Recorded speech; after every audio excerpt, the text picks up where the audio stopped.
My name is Mona Dugo. I'm the Senior Associate Dean of Students in Student Affairs. I've been at Northwestern for about 6 years now, working in the Student Assistance and Support Service Program, or also known as SAS.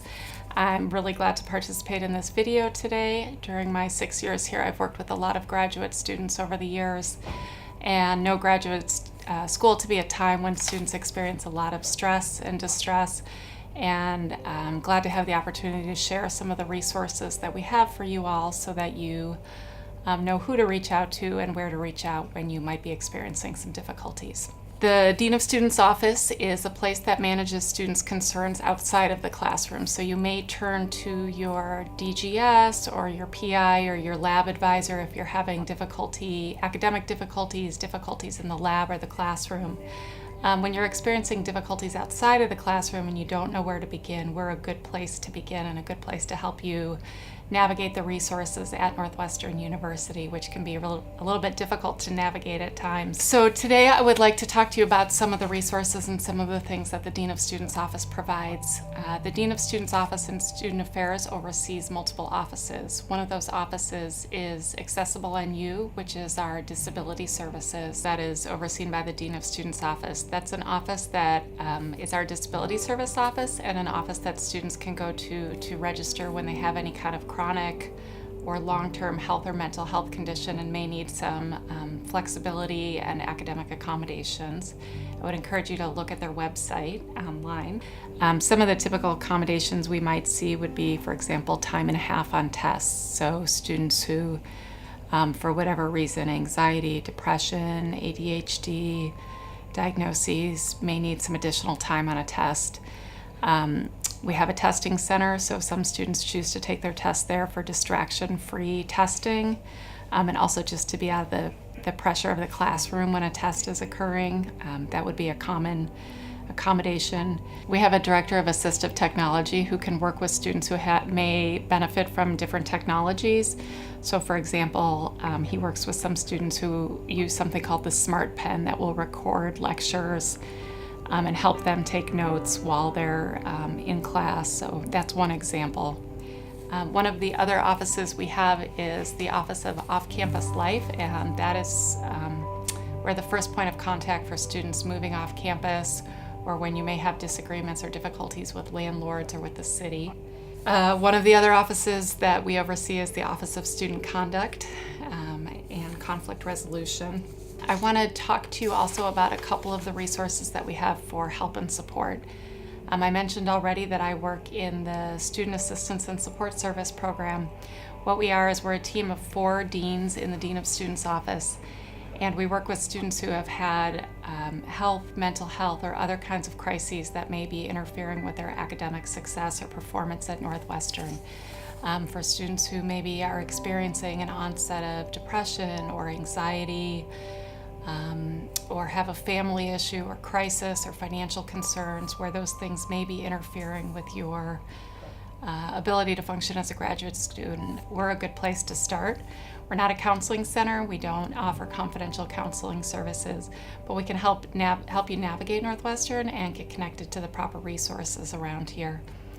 One of the things that we do in the SAS program is we process all medical leaves and reinstatements for the university. So sometimes students experience health or mental health crises and need to take some time away from the university, and we help students navigate that process and work with their department so that they can take time off and come back and resume their studies. We initiate something called health and safety checks. So when students go missing from class or lab and aren't responsive to faculty members or fellow students, we may initiate what's called a health and safety check to make sure the student is okay. We just help students generally navigate support around here, so that might involve us walking a student to CAPS or getting them a crisis appointment. It may mean a referral into the community for some ongoing or long-term care support, or it might mean connecting a student to financial resources at the university. CAPS is our counseling and psychological services. It's in the Searle Health Center building on Emerson Avenue. And our counseling center provides assessment, crisis management, and short-term counseling, as well as a variety of outreach and education programs, a lot of group therapy, which can be really beneficial to graduate students in particular, I think, who are experiencing a lot of stress and need to feel the support of other people going through that process. You can make an appointment at CAPS online. They do an initial phone triage and then bring students in for an intake or in-person assessment. If you ever feel like you're in danger, that you're having suicidal thoughts, you're thinking of hurting yourself, or you're just really in an acute state of distress, you can always walk into CAPS during office hours and you will be seen by somebody. And likewise, if you have a friend that you're really concerned about and you feel like you don't want to leave them alone because they might harm themselves or they're in that serious of distress, you can also walk them over to CAPS at any time and they'll be seen. CAPS also has an after-hours service, and so you can call the main line and follow the prompts, and you will get a counselor on call on the phone, and that's a 24-hour-a-day service as well. And the other thing we really do is we reach out to students who are experiencing distress or maybe have exhibited some disruptive behavior but aren't seeking help themselves. We may be proactive in reaching out to students to try to get them connected to the care and resources they need. To make an appointment with a student assistance and support service worker, you can call the Dean of Students office at 847-491-8430. You can look online to see on our website how to make an appointment with a SAS worker. One of the other programs that we have that is helpful to students is we have a Dean on Call program, and that's a program that's a 24-hour-a-day, 7-day-a-week, 365-day-a-year number that students can call for after-hours support around urgent situations. And again, we're not a counseling service, so you're not going to call and get a counselor. You can always call CAPS, and they have after-hours counselors on call if you should need that support. But if something urgent has come up and you need somebody from the university to talk to, you can call that number. Again, that's listed on our website. The number is 847-467-3022. And then finally, one of the other resources we have that I find a lot of graduate students have used is something called the Community Concerns Report, where you can share a concern about a fellow student. And this may be particularly important for you if you're in a lab space and you're seeing a student that you're concerned about and you don't know what to do. Submitting a Community Concerns Report will bring that student to our attention, and we'll figure out how to proceed and get the student help. You can make an anonymous report.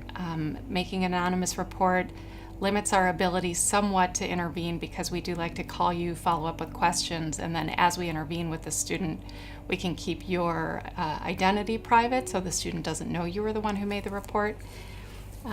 If you go to the NUHELP website, the Share a Concern is listed there. Some examples of concerns that we've received from graduate students, particularly around lab space, would be we've had students who have seemingly been homeless living in their labs because maybe a relationship ended or they ran out of money and they don't have a place to live. And so they've just kind of moved into the lab or a campus space for a period of time. Another concern that we have heard quite a bit is students showing up to labs intoxicated, drunk, or high frequently. And obviously we have concerns about students being in lab when they're in an altered state. Any kind of disruptive, aggressive, bizarre, or erratic behavior is something you would probably want to report up. And students who just seem to have some kind of marked difference or change in behavior. So students who all of a sudden seem sort of incoherent or mentally confused in some kind of way, you again probably want to talk to somebody. You can always start with your director of graduate programs, your lab advisor, or somebody within your program who can escalate the concern. But also you can put in a community concerns report. I would like to note that if you have an urgent concern or you're concerned about somebody's immediate safety, that you should always call NUPD, and they should be the first people to respond. From campus, you can reach NUPD by calling 491-3456. It's a pretty easy number to remember, and they will respond to you. When a student shares a concern, the Dean of Students, Todd Adams, and I get an automatic report, so it comes to us and we will see very quickly that a report has been submitted. The reports, generally, we may not respond during the weekends. So if you have an immediate concern and it's the weekend, you should probably call NUPD. But they come to us in the form of an email. And then depending on the concern, we respond. So generally, when we get those concerns, what we're getting are students who need outreach, support, help. And so we would be reaching out to the student. If you submit one and you put your name on it, I would probably call you first to get a little bit more information about the concern. And that can be really helpful to get some of the details. And then you and I would have a conversation about next steps. I certainly wouldn't call a student and say, Cindy submitted a report, now I'm concerned about you. I would say we've received a general or anonymous report, but it would help me because I would get some additional information. Our follow-up is going to depend on the type of situation. If it's a violation of the code of conduct and it's something that we think is really dangerous, then we do have to proceed from a conduct lens. So an example of that might be a student has been aggressive to somebody else, has hit somebody else, harmed somebody else, threatened somebody else. That's certainly going to fall within the realm of the code of conduct. If the concern is, my friend seems depressed, seems to be showing up to the lab intoxicated, I'm concerned about them, they don't seem to have a place to live, what we're going to do is we're going to reach out to the student and invite them in for a conversation and offer them resources and support. So a little bit the follow-up is going to depend. And if it's an imminent safety concern, we're going to escalate it to the police.